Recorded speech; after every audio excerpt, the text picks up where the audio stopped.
किसान भाइयों राम राम। मैं राम कृपा कृषि फार्म में आपका फिर से स्वागत करता हूं। किसान भाइयों, आज हमारे फार्म पर गोबर खाद डालने का काम चल रहा है। आप देख रहे हो मेरे हाथ में गोबर खाद ही है। किसान भाइयों, हमने हमारे 8 एकड़ फार्म के लिए 100 ट्रिप गोबर खाद लिया है और हम हर साल 100 ट्रिप खाद डाल ही रहे हैं, क्योंकि गोबर खाद से गोबर परसेंटेज अच्छा बढ़ता है। दूसरा, कचरे की मल्चिंग से कार्बन परसेंटेज अच्छा बढ़ता है। किसान भाइयों, हमारा विशेष ध्यान रहता है कि जिस चीज़ से कार्बन ज़्यादा से ज़्यादा बढ़े उस पर हम ज़्यादा फोकस देते हैं, क्योंकि कार्बन से ही उत्पादन बढ़ता है। कार्बन अगर हमारी ज़मीन में अच्छा है तो प्रोडक्शन बहुत ही तगड़ा आता है, प्लस प्रतिरोधक क्षमता पौधों के अंदर बहुत ज़्यादा आती है और उत्पादन क्षमता भी बढ़ती जाती है। कार्बन ज़मीन में जितना ज़्यादा हम बढ़ाएंगे उतना ज़्यादा प्रोडक्शन बढ़ेगा। तो किसान भाइयों, हम हर साल हमारे 8 एकड़ के फार्म पर 100 ट्रिप गोबर खाद साल में एक बार डालते हैं और जून के महीने में डालते हैं। किसान भाइयों, गोबर खाद अधिकतर किसान भाई मार्च अप्रैल मई में डाल देते हैं, तो इसे सही डालने का जो समय रहता है वह 10-15 मई के बाद ही जून के बाद ही डालना चाहिए, क्योंकि जून में ठंडा मौसम हो जाता है। गोबर खाद में बहुत सारे जीवाश्म रहते हैं। गर्मी में ज़्यादा गर्मी में डालने से इसके अंदर जो कार्बन रहता है, कार्बन 36 डिग्री के ऊपर जब टेम्परेचर रहता है तो कार्बन डाइऑक्साइड बन के हवा में उड़ने लग जाता है। किसान भाइयों, इसमें हमारे डॉक्टर किशन चंद्रा जी ने जो OWDC जो अभी नया वाला लॉन्च किया है, उसमें कार्बन फिक्सिंग बैक्टीरिया भी है। आप उसे चलाओगे तो कार्बन को ज़मीन में फिक्स करने में बहुत ही ज़्यादा कारगर है।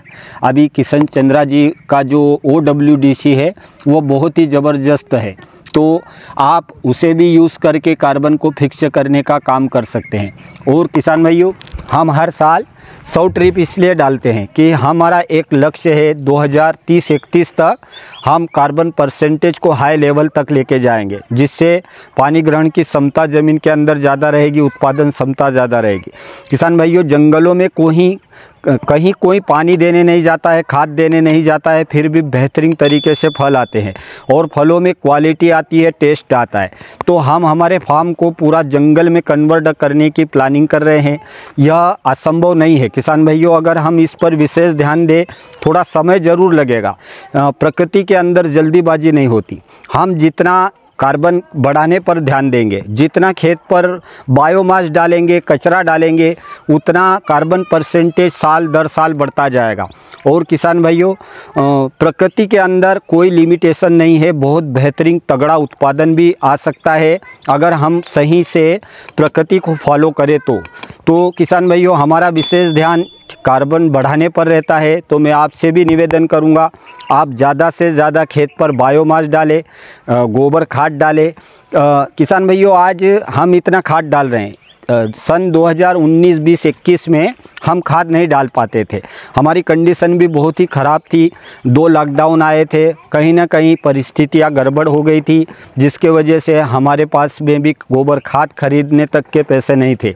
तो हमने वहाँ पर क्या किया, ज़्यादा से ज़्यादा कचरा इकट्ठा किया, यहाँ तक कि गांव से लोगों के खेत से भी कचरा इकट्ठा कर के हमने हमारे फार्म पर डाला और गोबर खाद की भरपाई की। अगर आपके पास गोबर खाद खरीदने के पैसे नहीं है या आपके पास में पर्याप्त तो गोबर खाद नहीं है, तो आप कचरे पर विशेष ध्यान देकर गोबर खाद की भरपाई कर सकते हैं। किसान भाइयों, जो सूखी चीज़ आती है उसमें कार्बन परसेंटेज 70, 80, 90% आता है, और जो गीली चीज़ रहती है उसके अंदर कार्बन परसेंटेज 15-20% आता है। इसलिए ज़्यादा से ज़्यादा कचरा खेत पर डालने की आप कोशिश करें, उससे बहुत सारे फ़ायदे होंगे।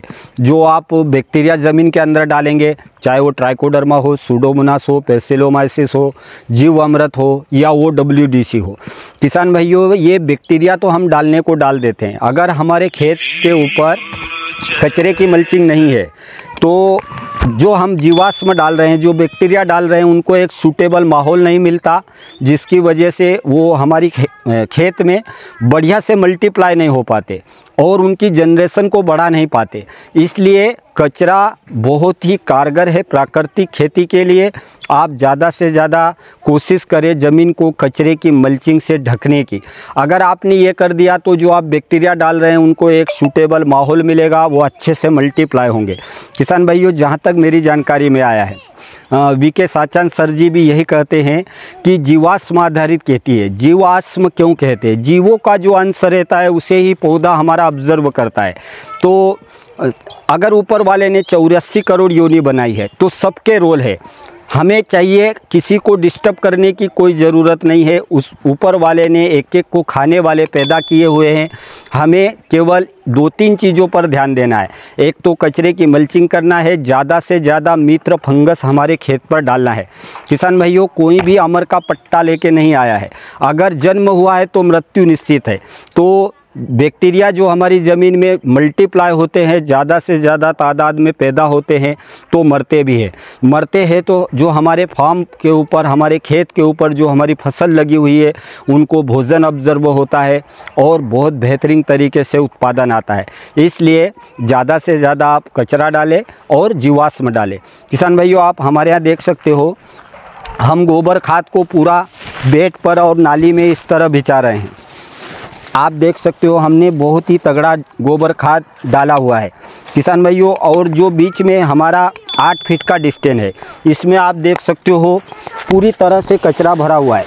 और किसान भाइयों, यह आप देख सकते हो इसमें कितना ज़बरदस्त कंपोस्ट खाद तैयार हो रहा है। किसान भाइयों, ये पद्धति बहुत सारे किसान बेड बना के करते हैं या गोबर खाद को अलग से कंपोस्ट करते हैं फिर अपने खेत पर डालते हैं। उसमें डबल मेहनत होती है, डबल लेबर चार्ज लगता है, डबल समय भी लगता है। तो किसान भाइयों, हम तो जो गोबर खाद खरीद कर लाते हैं उसे जून के महीने में ठंडे समय में पूरे खेत पर बिछा देते हैं और यहीं पर इसे हम कंपोस्ट करने का काम करते हैं। इससे हमारा समय भी बचता है, लेबर चार्ज भी बचता है। तो किसान भाइयों, जो काम हम बेड पर केचुआ खाद बनाते हैं या अलग से खाद को अच्छा कंपोस्ट करते हैं, वो प्रोसेस हम हमारे खेत पर अगर करेंगे तो उससे भी बेहतरीन रिज़ल्ट हमारे खेत पर करने से मिलेंगे, प्लस हमारा समय और पैसा दोनों बचेगा। तो मैं आपसे वापस यही कहूँगा कि ज़्यादा से ज़्यादा बायोमास खेत पर डालें। किसान भाइयों, आप देख सकते हो, यह पेपर है। हमने हमारे फार्म के ऊपर करीबन 62 कुंटल पेपर लगाया था, जो अभी हमारी मई वाली फसल में हमने इस्तेमाल किया था। यह पेपर पूरा अभी हमारे फार्म पर है। हमें खेत को साफ़ सुथरा करने की ज़रूरत नहीं है। आप जितना खेत में बायोमास डालोगे, जितना कचरे से इसे ढक कर रखोगे, उतना ज़्यादा उत्पादन आएगा और सारी चीज़ें ऑटोमेटिक व्यवस्थित हो जाएगी। मैंने पिछले वीडियो में 3 बैक्टीरिया की बात कही थी, ट्राइकोडर्मा, सूडोमोनास, बेसिलोमास। किसान भाइयों, प्राकृतिक खेती करने के लिए ये 3 बैक्टीरिया आप ज़रूर खेत में उपयोग करें और कचरे की मल्चिंग करें। गोबर खाद है तो भी ठीक है, नहीं है तो भी ठीक है। अगर आपके पास गोबर खाद नहीं है तो आप कोशिश करो ज़्यादा से ज़्यादा कचरा डालने की, तो गोबर खाद की भरपाई हो जाएगी। धीरे धीरे कार्बन परसेंटेज बढ़ता जाएगा, उत्पादन बढ़ता जाएगा और जो प्रॉब्लम आपको प्राकृतिक खेती में या बागवानी में या परंपरागत खेती में जो आ रही है, वह दिक्कतें ऑटोमेटिक धीरे धीरे ख़त्म हो जाएगी। किसान भाइयों, जो हम रासायनिक केमिकल डालते हैं उससे एक मन में संतुष्टि तो होती है कि भाई ये डाल दिया तो अब ये हो जाएगा, पर परिणाम हमारे हाथ में नहीं है।